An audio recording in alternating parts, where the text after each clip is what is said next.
You might have heard at least one of the what-ifs in this debate. What if the girl gets pregnant after being raped? What if the girl is still studying? What if the lady is a bit old? Many what-ifs. And today I'm going to discuss 2 what-ifs that might actually occur.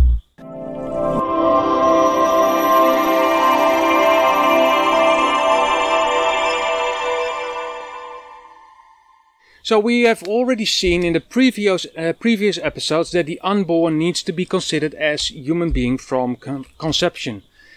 I have given 3 premises from which this conclusion needs to be drawn. These premises are so basic that most can understand them. Those who ignore these premises are either scientifically, morally or legally unknowing. That is just a fancy word for being dumb. Also, Christians who ignore God's clear involvement with the unborn can only do so when they actively change the meaning of the Bible. There is no way they can come to the same conclusion when they apply good hermeneutics, that is, good interpretation of the Bible. In any case, do watch these previous episodes if you want to understand the whole picture I'm trying to set forth. You'll find a link to the playlist in the description of this video. Okay, dilemmas. There are dilemmas. How about the serious sick mother? What if, for example, a lady gets serious complications during pregnancy and her life is at stake? Here we as Christians have a problem that cannot be solved without compromising and thus adopting a more liberal stance. Treatment of the mother is most important since the unborn is depending on her and will also die when she dies. Sometimes mothers are advised to get a therapeutic abortion because treatment, for example chemotherapy, could potentially harm or kill the unborn and to improve the mother's chances. Yet, recent studies showed that the risks are not as big as one would expect. Also, women who carry to term have more chance to survive their disease. Medical treatment should aim at rescuing both lives. However, if this fails and if the unborn dies, it is unintentionally and along these lines not morally wrong.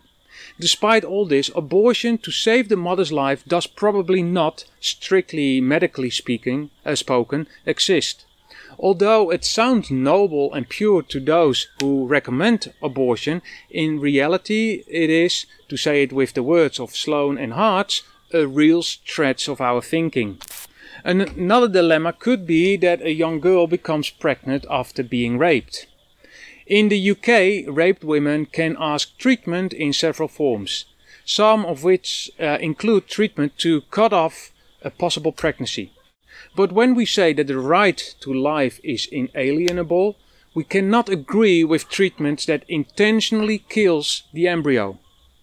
Understandably so, the raped woman will have horrible emotions, but emotions cannot be accounted for good moral decisions. Bad does not become good when we feel like it. The late apologist Geisler puts it like this: if morality can mean anything for anyone, then it means nothing for everyone. So how about human rights? The basic content of these problems evolve around the most important question: do we acknowledge the unborn as human or not? You see, even when the unborn will be harmed by treatments or is malformed in any other way, we cannot deny the unborn the basic human right, which is life. So, when a certain treatment cannot wait and needs to be done, a doctor cannot just suggest terminating the pregnancy as a precaution. Doing so is, as mentioned in part 2 of this series, scientifically, morally and legally wrong. Now, many may argue that that last premise doesn't count. They may argue that abortion is legal in many countries and as such the doctor wouldn't be handling illegal. But be that as it may, the mere fact that ungodly politicians say that something like abortion is okay doesn't make it okay. Even when earthly judges rule that it is fine, we as Christians, and thank God, with us many who have their brains switched on, cannot accept that law. For this I would like to point to my last video on Romans 13. You'll find the link in the description of this video. So, human life begins at fertilization, and it is absolutely wrong to intentionally kill innocent human beings. We must stand true to these foundational principles through every emotional appeal and in every tragic scenario if we are to have any principles at all for which to stand. In the next episode I want to make a case for a rather controversial position in the debate, namely an approach that compromises on the ideals in the Christian worldview. Doesn't that sound like a nice starter-upper for a discussion, that is? But please hear me out first before you start to shout at me. Also, depending on the length of that episode, I would like to talk a little about our attitude in this debate. I know it is a matter of freedom to some, while others suggest we're talking about murder. But these discussions are bound to end up with cold hearts and heated heads. Anyway, let's talk about this a little bit more next time. Don't hesitate to write down your ideas, remarks or initiatives in the comment section below. And I'm mostly active in my account on Odyssey, so go ahead and make an account on Odyssey and write your comments there. You'll find an invitation to Odyssey in my description. And when you accept my invitation, we both receive some free LBC.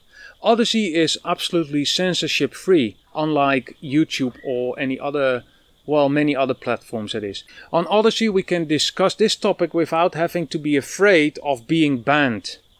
Isn't that nice? So, as always, do take a look in the description of this video, because there are some nice and relevant links down there. Also, in the same description you'll find ways to support me, and your support will be used for making new videos and my work as missionary in the middle of nowhere on Madagascar.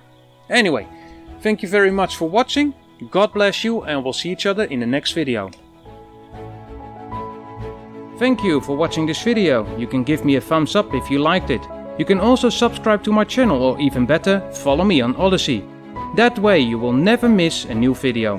You will find all the links in the description below.